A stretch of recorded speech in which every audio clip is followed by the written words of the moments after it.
Ya pemirsa, dialog kembali kami lanjutkan, kita ke Pak Imam. Pak Imam, dengan putusan kemudian yang masih kontroversial karena ini pasalnya kemudian sudah dianulir oleh MK seperti itu. Apakah putusan kasasi ini memiliki kekuatan eksekutorial? Tetap. Jadi kalaupun ada PK, ngajukan PK itu tidak menjadi hal yang menghalang. Jadi tetap bisa dilaksanakan tergantung bagaimana Artinya kemudian Dr. Bambang harus menjalani dulu kemudian yang menjadi putusan kasasi dan kemudian baru memberikan PK. Dr. Ayu pernah seperti itu juga. Jadi walaupun di akhirnya di PK-nya dibebaskan, tetapi tetap dari hukum juga.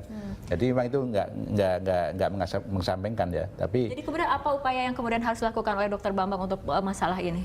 Ya kalau PK-nya sudah betul ya, ke KY nanti kita kaji jadi dari aspek itu. Tapi misalnya pun ke KY itu tidak bisa mengurangi hukuman sebagainya. Tapi lebih ke apakah ada indikasi itu pelanggaran pada etika. Jadi kita nggak bisa masuk yang teknis judisialnya, nggak bisa. Jadi begitu. Ini kita kira-kira kemudian kajian dari KY sendiri untuk melihat apa yang kemudian menjadi apa yang salah ataupun apa yang benar dalam putusan hakim ini, kira-kira kapan kita bisa Kita perlu waktu maksimal 90 hari dari mulai pengaduan sampai pada akhir pada rekomendasi yang kita sampaikan ke MA. Itu pun nanti MA yang misalnya ada pelanggaran yang akan melakukan ini.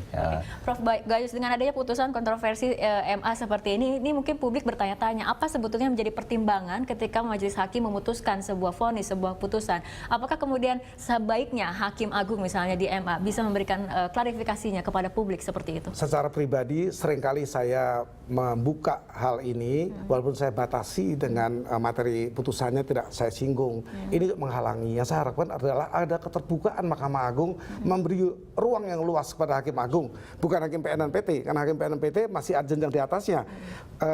Pembukaan putusan akan mempengaruhi Hakim di atas. Tapi Hakim Agung itu diberi kewenangan untuk menjelaskan kenapa ditambah, kenapa dirubah putusannya, kenapa dikurangi. Publik bisa memahami dengan baik. Nah, kalau masalah ini tadi saya dengar bahwa Dr. Bambang mau mintakan penundaan eksekusinya, itu agaknya di pasal 197 KUHP itu tegas, tidak bisa itu ditunda karena kasasi tidak menunda maupun mengurangi putusan.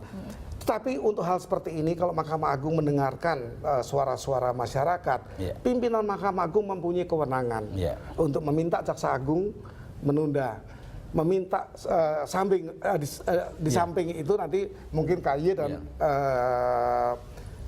Bawas, kemudian Ketua Kamar Pengawasan Mahkamah Agung akan ikut serta menggali untuk memasuki persoalan-persoalan apa yang melatar belakangi putusan ini bisa terjadi. Dalam perkara perdata kan sering terkali begitu ya, walaupun ini sebenarnya boleh dieksekusi tapi Ketua MA bisa pimpinan MA bisa Masih melakukan. ada kemungkinan Hakim Agung meminta kepada Jaksa Agung untuk menunda putusan. Ya, karena ada hal yang perlu dipelajari. Pak Nasir, mungkin tanggapannya mengenai keseluruhan kasus yang terjadi. Secara keseluruhan saya hanya mengatakan bahwa hakim itu atau apalagi Hakim Agung itu memiliki sebuah kewenangan yang disebut dengan diskresi. Tentu diskresi itu ada syarat-syaratnya, antara lain untuk mengisi kekosongan hukum. Apakah dengan tidak adanya dengan pasal 75 ayat 176 dan 79 ayat 3 ini C ini itu tidak cukup atau dianggap oleh Hakim Agung yang memutuskan ini itu sebagai kekosongan hukum. Kalau ada dokter-dokter nakal, kalau ada dokter-dokter yang merugikan masyarakat, dokter-dokter yang dalam perspektif masyarakat harus dilindungi, apakah itu tidak bisa dihukum? Ini kan sebetulnya hakim memiliki sebuah kewenangan untuk itu namanya diskresi, apalagi kalau itu berangkat dari perspektif melindungi kepentingan publik. Itu pertama. Dan yang kedua, saya khawatir juga Mahkamah Agung atau Hakim Mahkamah Agung yang memutuskan ini itu bertumpu pada putusan-putusan MKDKI. Bahwa kalau ada putusan MKDKI, apalagi itu disebut dia melanggar disiplin profesi, artinya dia melakukan sesuatu yang tidak sesuai dengan standar operasional prosedur atau standar profesi atau standar-standar yang dipersyaratkan oleh profesi kedokteran. Itu sebetulnya pelanggaran terhadap standar profesi kedokteran. Itu pintu masuk pelanggaran hukum. Sangat dekat itu, ibarat benang saja itu. Jadi, kalau hakim itu menggunakan alasan diskresi untuk kepentingan melindungi kepentingan masyarakat, kemudian alasan tadi bahwa pintu masuk MKDKI ada, saya kira cukup beralasan. Saya juga dokter, saya juga tidak mau dokter komunitas saya itu dihukum. Tetapi kalau ada dokter yang secara sengaja melakukan praktek tidak punya izin, apalagi kemudian memberikan akibat dan dampak pada masyarakat, saya lebih memilih melindungi masyarakat daripada melindungi dokter. Oke, kita tunggu bagaimana kemudian kajian dari KAI sendiri. Ini adalah waktu 90 hari seperti itu ya Pak Imam ya. Ya, kita ke Dr. Bambang. Terakhir Dr. Bambang, tadi dikatakan memang untuk putusan kasasi ini harus kemudian dilaksanakan, atau artinya eksekusi masih mungkin dilakukan atau dilakukan, tapi kemudian Anda bisa melayangkan PK setelah menjalani putusan kasasi ini, atau tadi dikatakan Hakim Agung bisa meminta Jaksa Agung untuk menunda eksekusi. Tanggapan Dr. Bambang? Ya, saya berharap dengan terang benderang, sudah saya sampaikan semua dalam surat saya ke Ketua Mahkamah Agung apa yang terjadi sebetulnya. Jadi saya terang benderang, selama ini saya tidak pernah beri komentar apa-apa. Yang pasti, yang saya berharap, saya sudah melakukan apa yang ada dalam SOP tadi. Ya.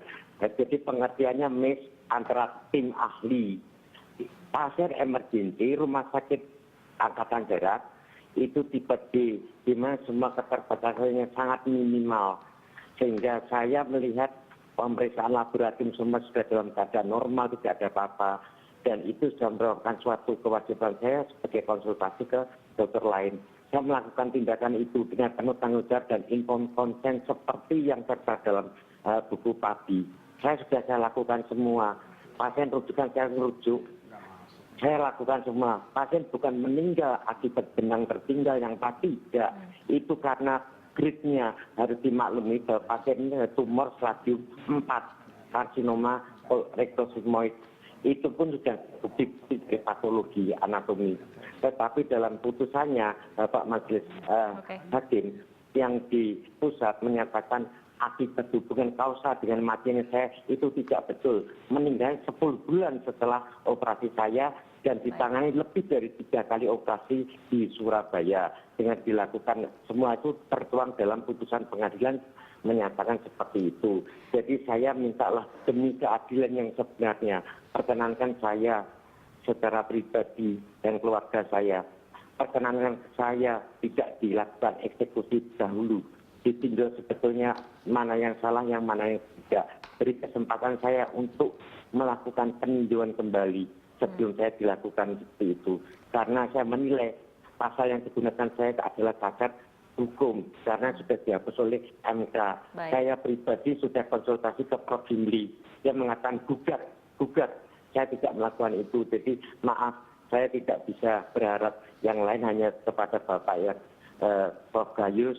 Saya berharap sangat-sangat. Saya pernah kontak dengan Bapak.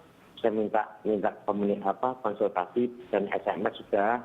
Jadi saya minta dengan hormat, perjuangkanlah demi keadilan asasi saya dan keluarga saya sebelum saya dilakukan kembali, jangan dilakukan eksekusi dahulu. Itu saja. Baik, Dr. Bambang, terima kasih telah berbincang bersama kami dalam Prime Time Talk. Prof. Gayus, Pak Imam dan juga Pak Nasir, terima kasih telah berbincang bersama kami. Kita tunggu bagaimana terang dari kasus ini. Kita tunggu kajian dari KAI sendiri, ada apa dengan pertimbangan Majelis Hakim. Kita tunggu perkembangan kasusnya seperti apa. Baik, terima kasih Bapak-Bapak telah hadir bersama kami. Selamat malam.